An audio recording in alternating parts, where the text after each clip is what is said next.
So good morning every one. So நம்ம test ஒன்றுக்கான answer key பார்க்குறோம். அதுக்கு முன்னாடி என்ன பண்ணலாம் அப்படின்னா, ஜஸ்ட் டேரெக்டாக 2019 கொஷினுக்கு போயிடலாம். ஸோ உங்களுக்கு சில சீக்ரெட்ஸ்லாம் நான் சொல்ல ஆசைப்பட்றேன்.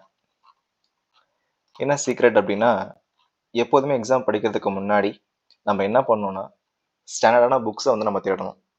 எந்த புக்லேருந்து கொஷின்ஸ் ரிப்பீட்டடாக கேட்குறாங்க அப்படிங்கிறத நம்ம பார்க்கணும். அதுக்கப்புறம் அந்த ஸ்டாண்டர்ட் புக்கில் இருந்தால் மெட்டீரியல் தயார் பண்ணணும், இல்லை நோட்ஸ் எடுக்கணும், எடுத்து நம்ம எக்ஸாமுக்கு படிக்கணும். அப்போ தான் நம்மளால் கிளியர் பண்ண முடியும். இப்போ 2019 கொஷின் எடுத்துக்கோங்க. இந்த 17 கொஷின் பாருங்களேன். Who recognized organization and management of the enterprise as the main function of an entrepreneur? இப்படி ஒரு கேள்வி கேட்டிருக்காங்க. நீங்க வேற எந்த புக் படிச்சாலும் என்ன பண்ண முடியாது, இந்த கேள்வியை அட்டன் பண்ண முடியாது. எக்ஸப்ட் எந்த புக்னா இந்த புக்.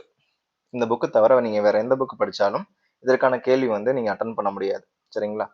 இப்போ இங்க என்ன கொடுத்துருக்காங்கன்னா, Alfred Marshall recognised organisation and management of the enterprise as the main function of an entrepreneur அப்படின்னு கொடுத்துருக்காங்க. ஓகேங்களா? இதுல என்ன கான்செப்ட் அப்படின்னா, ஏதாவது ஒரு வார்த்தை மாறி இருக்கான்னு பாருங்களேன். ஜஸ்ட் அந்த ஆல்ஃபிரட் மார்ஷலை எடுத்துட்டு ஜஸ்ட் அங்க என்ன பண்ணிட்டாங்க,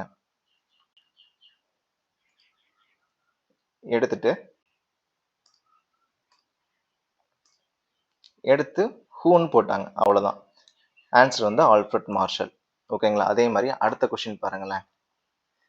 இப்போ இங்க பாருங்க, it enables a decision maker to be more objective in choosing among alternatives கொடுத்துருக்காங்க. ஸோ இந்த கொஸ்டினை அதே புக்கில் பக்கத்து பேஜ்லேயே என்ன கொடுத்துருக்காங்கன்னா இப்போ இதில் ஏதாவது ஒரு வார்த்தை மாறி இருக்கான்னு பாருங்களேன். It enables a decision maker to more objective in choosing among alternatives கொடுத்துருக்காங்க. இங்க பாருங்க, அதே மாதிரி தான். It enables a decision maker to be more objective in choosing among alternatives கொடுத்துருக்காங்க. இப்போ ஏதாவது ஒரு வார்த்தை மாறி இருக்கா? கிடையவே கிடையாது. அப்போ நம்ம என்ன பண்ணணும்னா, ஃபர்ஸ்ட் ஸ்டாண்டர்டான புக் பார்க்கணும், அதில் நோட்ஸ் எடுக்கணும், நம்ம கற்றுக்கிட்டோம். ஓகேங்களா? இன்னும் சொல்லிட்டே போகலாம். எல்லா கொஸ்டின்ஸுமே நம்ம என்ன பண்ணலாம் அப்படின்னா சொல்லிட்டே போகலாம். இப்போ அதுக்கடுத்து பார்த்தீங்கன்னா, சென்சிட்டிவிட்டி அனலைசிஸ். இந்த கொஸ்டின் பாருங்களேன். when key variables are changed and the resulting change in the rate of return or the NPV is observed is called னு கேட்டிருக்காங்க. இதுல வார்த்தை மாறாம அடுத்த கேள்வி அதான் கேட்டிருப்பாங்க. Sensitivity analysis is a simulation technique in which key variables are changes and resulting change in the rate of return or NPV is observed. ஏதாவது ஒரு வார்த்தை மாறி இருக்கான்னு பாருங்க. எதுவுமே மாறி இருக்காது, அப்படியே கேட்டிருப்பாங்க. ஓகேங்களா? அதே மாதிரி இன்னும் இங்க பாருங்க, the fee for the preparation of market study payable to TCO would be subsidized by IFCI up to. இந்த கொஸ்டின் கேட்டிருக்காங்க. இந்த கொஸ்டின் எக்ஸாம் ஹால்ல போய் நமக்கு இது எங்கடா கேட்டிருக்காங்க அப்படின்னு நமக்கு ஃபீலா இருக்கும்.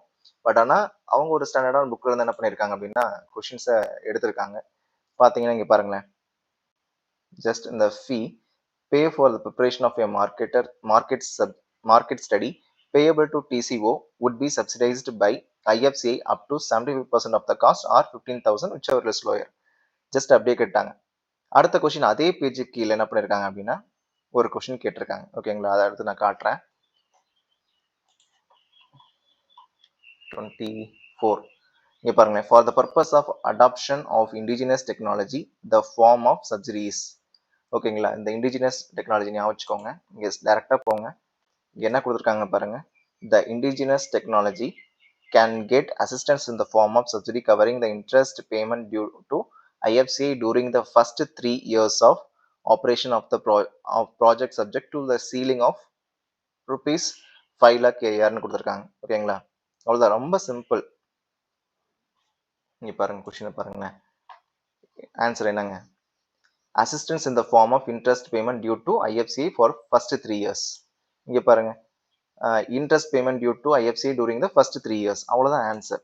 அப்போ ஸ்டாண்டர்டான புக் எடுக்கணும், அதில் வெரி ஃபர்ஸ்ட் லைன் தான் எப்போதுமே யூஸ்வலாக கொஸ்டின்ஸ் எடுக்கிறாங்க. ஸோ அந்த வெரி ஃபர்ஸ்ட் லைன் நம்ம நல்லா தெளிவாக படிச்சுக்கணும். சரிங்களா? ஸோ அப்போ ஸ்டாண்டர்ட் புக்ஸை வந்து நம்ம கலெக்ட் பண்ணி படிக்கணும், நம்ம தெரிஞ்சுக்கிட்டோம். ஓகே, நம்ம டெஸ்ட் பேட்சில் மேக்ஸிமம் எல்லா இம்பார்ட்டன்ட் கொஸ்டினும் கவர் பண்ணியிருப்போம். நீங்கள் எக்ஸ்ட்ரா வந்து உங்களோட சோர்ஸ் இருந்துச்சுனாலும் அதையும் படிச்சுக்கோங்க. பட் வந்து தேவையில்லாத புக்ஸை படிக்காதீங்க.